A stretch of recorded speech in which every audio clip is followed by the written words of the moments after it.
Now I love how Samus Returns basically portrayed its Chozo memories, giving players an incentive to collect all the upgrades and expansion packs to get more information and lore of the planet's history. We see that the Chozos came across SR-388, learned about the power source known as Aeon, and discovered the dangerous parasites known as X-Parasites, and developed a bioweapon known as Metroids to try to combat these creatures. However, the Metroids went rogue, feral, and out of control and forced the Chozos to evacuate SR-388. It's a pretty simple and effective story narrative, and I genuinely do like it a lot.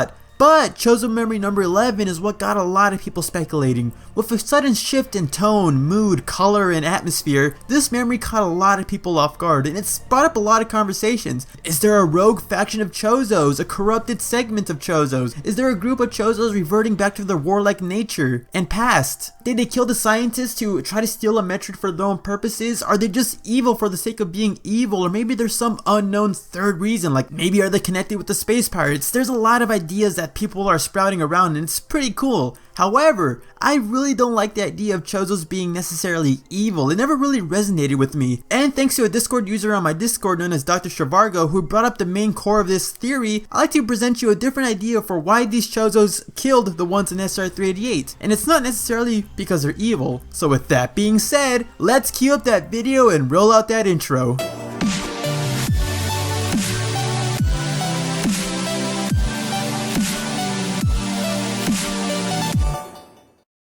Now, it's no secret throughout the Metroid franchise, whenever information is leaked about these potential weapons, bioweapons, or energy sources leaked throughout the galaxy, it always inspires a ton of different organizations or individuals to go out of the way to try to obtain said weapon and in one way or another doom the galaxy. Whether we're talking about Phazon, Metroids, X-Parasites, the Ultimate Power, and even possibly Aeon, it always somehow endangers the galaxy. The Chozos even knew that if this information were to leak, it would just doom the galaxy, as seen in the Metroid manga when they were discussing what to do about the X-Parasites. One of the Chozos suggested maybe they should get the help from the Galactic Federation, but Old Bird himself says that the X-Parasites are extremely dangerous, and if any sort of knowledge of them were to leak out, it would inspire people to try to make them into a weapon, which is why the Chozos took it upon themselves, and only themselves, to handle this threat once and for all, by creating Metroids. But sadly, the plan of using Metroids to counteract the X-Parasites backfired on the Chozos. Seeing how the Metroids went rogue, savage, and feral and started mutating beyond the Chozos' control, they accidentally turned SR-388 to an even bigger threat than it was before.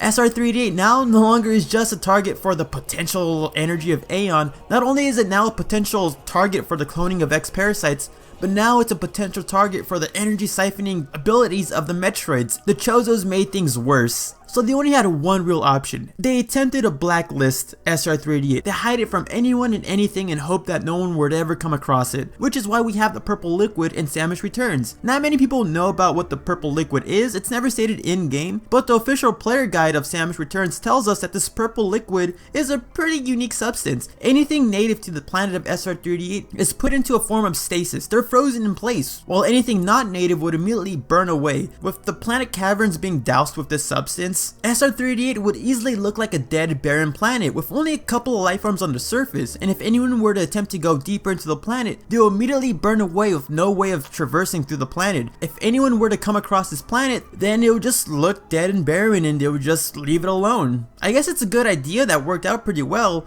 but there's only just one loose end left. It's kind of dark loose end, but there's the entire colony of Chozos who live on SR-388, and if an entire colony were to abandon a planet, it'll spark questions and rumors. Why on earth did an entire colony of Chozos just abandon a planet? What was so dangerous on this planet that just caused them to all leave? And with an entire colony of Chozos, there's a huge possibility that maybe one of them could leak information. Leak information about the potential of Aeon, leak information about the abilities of the X-Parasites, leak information on how to create Metroids. There's too many possibilities that could happen with an entire colony just leaving a planet and trusting them with information, so there's only one real solution. Kill off the colony, start with the scientists, and go from there. With the colony gone, all we have left is just a circle of Chozos who know of the SR-388 planets, and for the most part, with the colony gone, the Chozos were successfully able to blacklist the planet. The Galactic Federation didn't know about it, the space pirates didn't know about it, aside from possibly Mother Brain. We see during Metroid Zero mission that the Galactic Federation discovered SR-388 for the first time, and discovered the new creatures known as Metroids, showing that they had no idea that these creatures existed, nor did the planet. I guess you can say that killing off the Chozos of SR-388 was a necessary evil to protect the galaxy from the secrets of SR-388. And the Chozos were right to be afraid of knowledge leaking into the galaxy. The moment during Zero Mission when the Galactic Federation and Space Pirates learned about Metroids, them knowing about these dangerous creatures kinda led to the possible doom of the galaxy multiple times. Whether we're talking about Zero Mission, Samus Returns, Super, Fusion, the Prime Trilogy,